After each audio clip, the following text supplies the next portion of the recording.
This particular story is one of the stories that will show you that people are just wicked. So this guy you see on your screen right now, he just left his house on one particular day to go and collect money from someone who owes him money. It's not fight though. The person called him. He said, come, I have your money now, just come up to my house and I'll give you the money. He left his house to go and collect that money and he was never seen again. But 6 days later, his body was discovered inside the gutter with many stab injuries on the body and visible bruises that show that he was beaten, partially burnt and wrapped up in a blanket. This is the story of Stephen King Amoah. Stephen was a Ghanaian immigration officer who joined the force in 2013. And after some years, he met this policewoman and he married her, and two of them had 2 sons. Apart from being in the force, he's also passionate about football and he likes to sing. I'm talking about Stephen right now. There are even videos on the internet of him singing in live bars, like just performing or maybe karaoke, but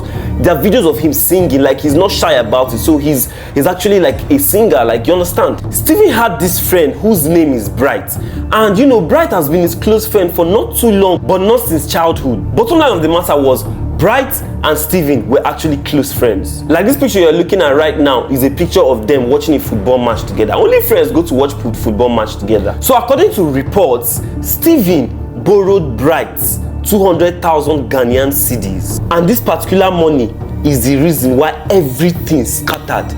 Pay attention. This money that Stephen gave to Bright is not dash.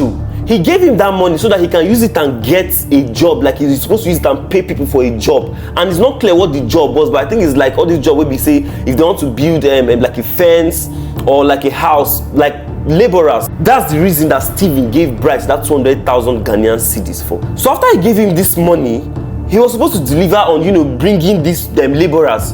And Bright failed to do this. After time, months passed.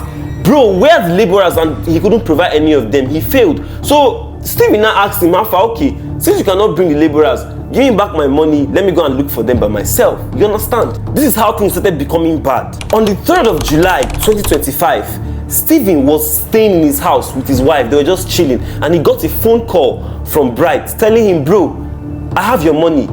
Pull up to the house and pick it up. Immediately Stephen heard this, he just stood up, you know, arranged himself, told his nephew that was around, look, I'm going to go and collect my money from my friend if anybody asks of me, and then he left the house. His target was to go and get his money from Bright. He was excited, you know, his money is coming back to him, not knowing that this is the last time that they will see him alive. Pay attention to what happened next. This is how they started finding out that things are becoming like suspiciously bad. Time had passed after Stephen left the house to go and collect his money, and his wife has gone to another town in that same Ghana, Kumasi. And after some time, he just sent his wife a text message, honey, I am home safe. Home safe? He doesn't send that kind of message to his wife before, and his wife was like, whoa, why will my husband like tell me that he's home safe? Like, what will make him not safe? Do you get? You remember that his wife is a policewoman, so she can read these things. So immediately she saw something was suspicious, and then she replied him like, what do you mean home safe? Like, what will make you not to be safe in the first place? But there was no reply. And after some time, she tried to call him. There was no reply. That was when she said, okay, that her nephew that was at home, she asked the nephew, she called the nephew and asked the nephew, is daddy actually home? He said, no, there's no daddy at home. Immediately she knew that there was a problem. She called the police, and then investigation started. At this point now, Stephen's case is considered the case of a missing person because there was no lead. They just have suspicions and, you know, signs that show that he could actually be missing, but they're not sure. He's a grown man anyway. He could have just disappeared. Maybe he decided, I don't want these people as my family again. And immediately the police started investigating this issue. The first person that their leads led them to is Mr. Bright. Because of course, you remember he told his nephew, look, tell anybody that asks you, I'm going to go and collect money from my friend.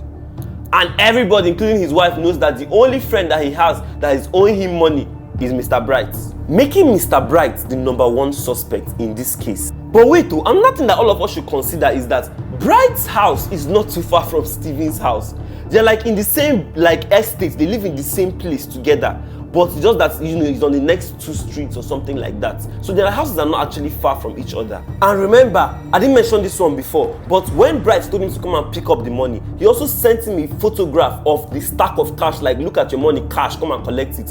And that was what made Stephen to stand up quick and start rushing there. After they caught Bright and they were asking him, look, tell us the truth. Do you know anything about what happened to Mr. Stephen? Like, we're looking for him. Do you know where he is? Bright said, over my dead body, I don't know anything.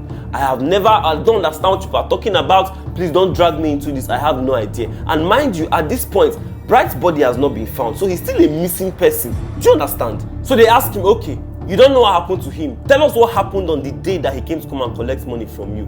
Bright said, okay, this is what happened. I called Stephen and I showed him the stack of cash and I told him to come and collect his money. And Stephen stood up from his house, came to my house to come and pick up the money. And what happened is that I gave him the 200,000 Ghanaian cedis that I owe him. And I also gave him another 300,000 Ghanaian cedis to save for me, like to keep it for me. So that means I gave him 500,000 Ghanaian cedis. They asked him, that's a lot of money now. He said, there is no surprise now that he's feeling that what happened is that maybe Stephen ran away with the 500,000 Ghanaian cedis, trying to plant ideas in the security, like in the police people's heads. You understand? So the police were like, okay, maybe he has a point. Maybe it's because he gave him money. Do you have proof of giving him this money? He said, no. Do you have any evidence? He said, no, that he gave him everything, cash. They said, okay, we don't have proof that you actually have a hand in this, but you're the only suspect, so don't leave town. Stay in town. If you try to leave town, we'll arrest you. But let's not forget that there are other factors that play in this situation. It could be, the police were considering the fact that it could be that when Stephen collected this 500,000, Bright sent people to go and attack him. That's one option. The second option is, when Stephen collected this money and was going home, random people attacked him because they saw him with cash and then they kidnapped him or something. Or something happened to him in somebody's house. Personally, I believe that something must have happened to him in somebody's house because remember, they found his dead body and blankets was wrapped around it. If he was attacked outside, there's no need for blankets. Who comes to attack you and they tie blanket on their body? Nobody. That means this thing happened inside a house and then they wrapped him up in the blanket and took him out of the house. Whose house did he go to last?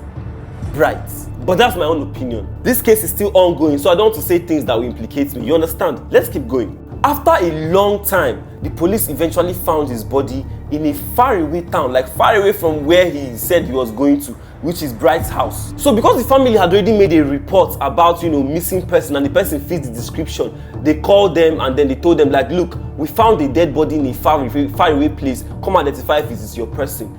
Mind you, this guy's body has been burnt and disfigured, but anybody that knows his family member will still know his family member. You understand? So they came there and immediately they identified him. And it was like cries, tears all over. Everybody was crying and weeping. With all the stab wounds and bruises, this case was no more the case of a missing person. It was a murder case. It is now clear to the authorities that Stephen's life was taken. It's not like it was maybe he missing. No. He was murdered. And they had to get to the bottom of whoever did this. But now apart from them trying to find out who did it, they have to find out why they did it.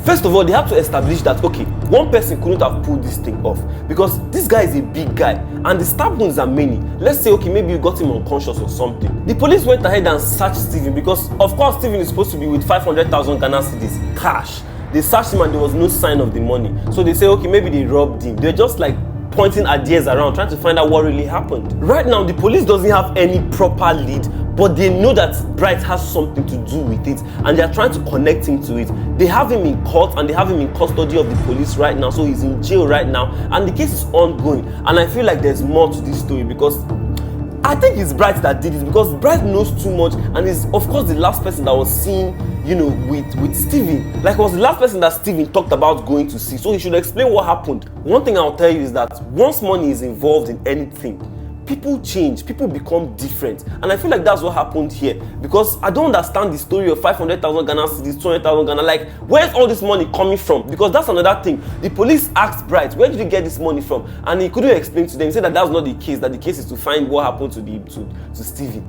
And police left him. They don't even want to investigate. Anyway, maybe they're not leaving, maybe they're investigating, I don't know. But the case is still ongoing, like I said. As more updates come, I'll let you guys know. Make sure that you subscribe and turn on the notification button so that anytime the post comes, you see it. I'll see you guys in the next video.